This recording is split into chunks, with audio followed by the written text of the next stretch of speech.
Good morning people and welcome back. I've got to be honest with you when starting this video up, I'm going to get a bit vulnerable, so nobody judge me. Can't believe I'm saying this, but for the first 3 days of this week I was with my friend and we haven't seen each other in a while, and I didn't track my calories at all for 3 days. Then I stepped on the scale and I was 4 pounds overweight.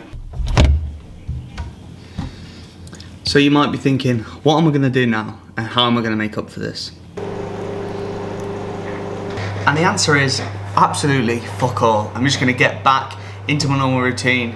I've got a French toast, bake for breakfast, and that's because I feel like any time that fun wins and narcissistic wanting to get abs loses, then you sort of ascending past the stage that you were already at in life where all you cared about was how you looked, and you actually started to have a bit more fun. And to me, that seems like more of a win. I'll just diet for the next few days. It really won't matter. I'm gonna eat this and then we'll get on with the video.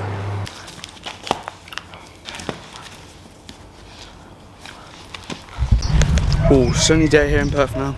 I'm gonna go get my hair cut because it's been about 3 weeks and I look like a Justin Bieber wannabe at this point.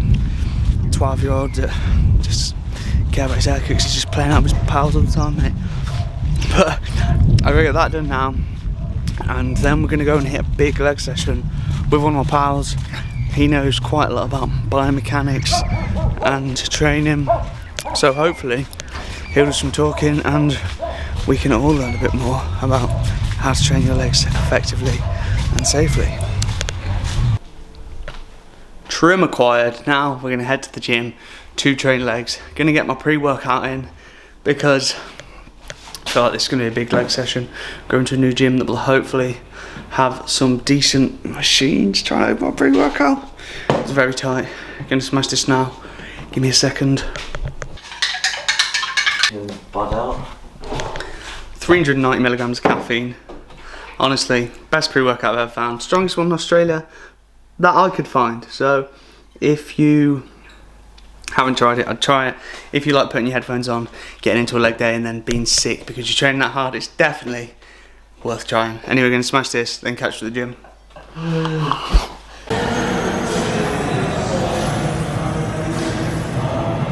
Just got to the gym now and we're at Vigor Gym in Perth. He's got some crazy leg machines. We came here just strictly for the pendulum squat. As you can see, Zach's doing right here.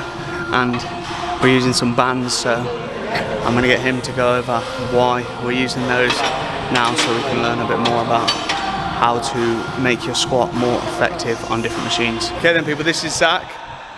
He's my friend who's living in Sydney, who's over, and I'm going to get him to show you how he sets up a hack squat to make it better for your quads. Pendulum squat. The pendulum squat to make it better for your quads, yeah? Yeah. Okay.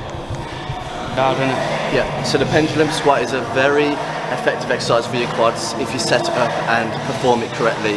So first of all, we've just got a band here just to change the resistance profile a little bit, so it just gives us a bit of support at the bottom of the squat where it's most hardest but also where we're the weakest. So it gives us a bit of an assistance there, allows us to use a bit more weight because it provides a bit more assistance there, but what it allows us to do is just create a bit more tension on the quads as we go up and into the top of the squat, because the band will be providing less resistance there. So it allows us to work our quads over more of its contractile range. And in terms of setup, you want your feet to be relatively low on the platform for you, so you can get your hamstring as close to your calf as possible, so really trying to get as much knee flexion as possible to really stretch out your quads. So what's going to determine the position on the platform is your ankle mobility. So at the bottom of the squat, we want to make sure our feet are firmly on the platform. We don't want our heels to rise or anything like that. Always been one up on all of these niggas. They be trying to front for all of these bitches. I ain't got time cause they all in they feelings. Ice of the gang and we making a killing. It's 2020 and they notice the vision. You be the hero, I'm playing the villain. The underdogs and we walk in the building. We getting money, yeah, they think that we dealing. They talking hot, yeah, fuck they opinions. And we won't stop till we all touch a million. Don't ever forgive, but we probably forgive my nigga, I'm living. Taking the cards that was given, my blessings is already written. Wrapped little ribbon, putting ourselves in positions to making some major decisions. Started from the mud, now you see us going up. Numbers never lie, now you see us blowing up. People used to front, now you see them showing up. So what's up? I've been down and out, but look. I'm tryna get where I'm going, but haters be trolling, that's where they fucked up. Thinking you got me right where you want me, I tell a ghost just ducked up. Sending them shots, we send them back, y'all niggas ain't really bout that. Real niggas always bounce back, need more hands just to count that. Stay on my bully, I need me more breeze, just so we can get the team right. Loaded up fully, dogs on a leash, and you be knowing that's a scary sight. That shit don't Planned on doing more talking in that session, but we just enjoyed it. New machines, want to try something, just try them all out. But we're gonna go grab some food now, and then we're probably gonna get salad because we want to eat something fairly big tonight. We're trying to save most of our calories for the evening.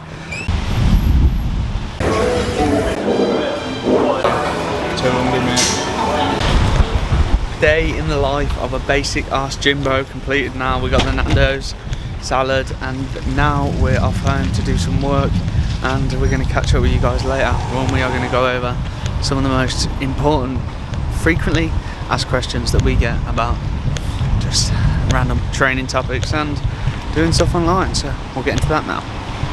Okay then people, we were going to do a Q&A, like the 3 most popular questions we get asked the evening of the day that we just did, but then we ended up getting carried away and just chilled out, so it is like 2 days later now, isn't it? Yeah. 2 days later because we were busy yesterday. So what we're going to do is we're going to go over like the 3 biggest questions that we get asked on a daily basis or most frequently, and the first one is getting started online. Like how do you do it, and essentially how you feel when starting. Do you want to go first?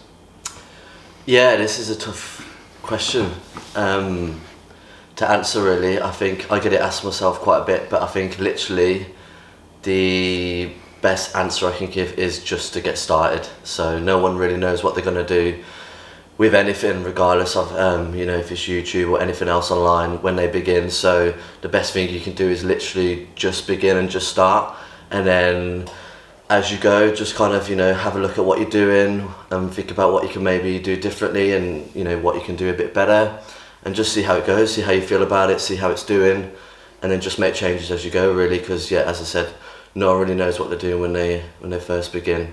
And I think that's like a bit of a rite of passage when you kind of start anything, really, so. 100%, because even like, when we first started posting on Instagram, we just posted topless pictures, really, and then we wrote a little caption. And I feel like we were just doing what the people that came before us did. But I feel like if you just do what everybody else has done, then it sort of limits where you can go. Because if you just copy like the bigger, so let's say like all the YouTubers like back in the day were just posting like topless pictures with like fucking motivational caption. And we would post something somewhat motivational but somewhat informative. But I feel like in that time, maybe me looking at it, like I would have gone back and actually saw what people were doing online, because I think I just did anything really. I was just posting anything. I wasn't thinking this is going to do well. And then after a while you think, oh, what is it? You look at people who you sort of think, oh, I would like to be similar sort of genre essentially, and then you sort of put your own spin on that, try and make it better. Definitely try and make it different, because if you just copy shit, you are the shit version. And then you are just, there's going to be somebody better than you with more views and more likes, and they're just going to click on that person opposed to you if you're just literally all writing the same thing. Yeah, definitely. I think when my first posts, if I look back now compared to what I'm doing at the moment, were terrible. So like, you will learn. Again, that's just something that you go through and you improve as you go along. But yeah, I think just what you mentioned there, it is a good idea to look at what other people are doing, especially the things that you want to do, and then just taking inspiration from what they're doing, not really necessarily copying them. 100%, man. Exactly. And I think with whatever you're doing, you have to give like value as well. So as we mentioned, we were just posting pictures with a bit of motivation, probably not giving out that much value, but now we try and make whatever we're doing, whether it's Instagram or YouTube, just a bit more educational, I guess. Yeah, and I found as well, you just got to be patient, because some days, like, you're going to do a post and you think, this is going to do sick, and it will do terrible. And then other days you think, this isn't my best work, but it'll do really good. So you can also like not get caught up in how you're doing with the thing. Yeah. Because then it's just gonna take over, and you just have to be objective and just analyse it and be like, wow, that wasn't really that good, or maybe I could have done better than that. And it is like the gym, really, just for lack of a better term, like progressively overloading little tweaks here and there. 1,000 little tweaks over the course of a year to your social media posts is going to make a difference to like growth and engagement, everything. Yeah. And pretty much first question out of the way. Then we'll go on to the second one, which is the three things that most people could do when coming into the gym that'd make a difference. Like 3 biggest pitfalls that we see, probably best. And I'll go first on this one. You went first on this one. I reckon the majority of people firstly just need to follow a program that hits the muscles more than once a week, because most people are not even following a program. They're just going in, training different body parts, trying to get a pump, and it's not really doing anything for them.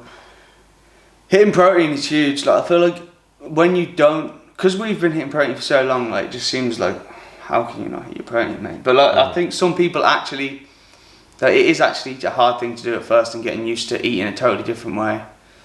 And then I would say it's boring, but calories, like, you need to get good at least knowing what's in your food, or just track. Tracking's not that hard. It's more of a mental thing that you have to come around to. Like, it seems hard when you don't do it, but everything seems hard when you don't do it. Yeah. What would you say? You're probably like pretty agreement. Or maybe I definitely agree with the first one. I think you need to definitely follow like a program or have some structure with your training, not just so you know that you're hitting everything appropriately, but just also that you can just monitor how you're progressing from one training session to the other,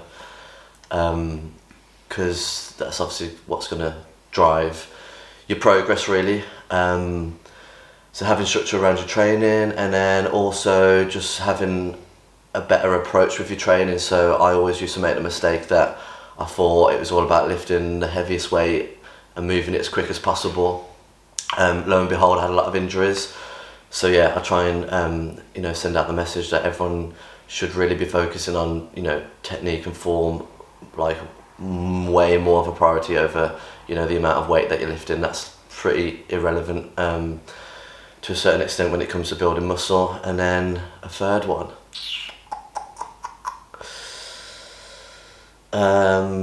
Just probably not going all in too soon. So, don't try and train every day.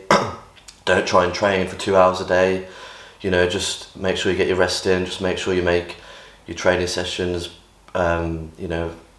more effective, better quality than quantity, really. So, just get your workout done in 45 minutes to an hour. Get your rest in, as Levi mentioned, get your protein, calories sorted, and then, away you go. 100%. Totally agree. Like, I feel like some people do a bit too much too soon when they start, and then it's just not sustainable, really. They need to like ease themselves into it. But the last question is, how long have we both been training? And then, like, second part of the question is, how long have we both been training properly for? So you want to go first on this one? Because it's a hard question. Like, how long have you been? I would say every time you go to the gym, like, or like every time you learn something new, you think, man, I've never been training properly. Like, or you always building. Yeah. You go. Sorry. I started training when I was 18. Yeah. I'm 31 now, so technically been training for 13 years. Might not look like it, but I would say, I don't know. Again, this is a funny question, and if you would have asked me this 2 years ago, I probably would have said, yeah, I've only just started training well the last 2 years. But now you're obviously asking me today, I probably said, yeah, I've only started training well, the last 2 years again. Yeah. So I feel like my training knowledge just improves all the time. As with anything, really. So I don't know. It's difficult to say, but I definitely feel like the last 2 to 3 years of my training has been the best, and probably why I've seen better results. But yeah, I've been training consistently. I don't know, it's difficult to say because we've been like just travelling partying around and stuff during those years. But it's a tricky one. Been somewhat consistently, like since for me since like 18 as well. But then I went uni and I've been travelling, so it's not extremely consistent, but it's just more consistent than most.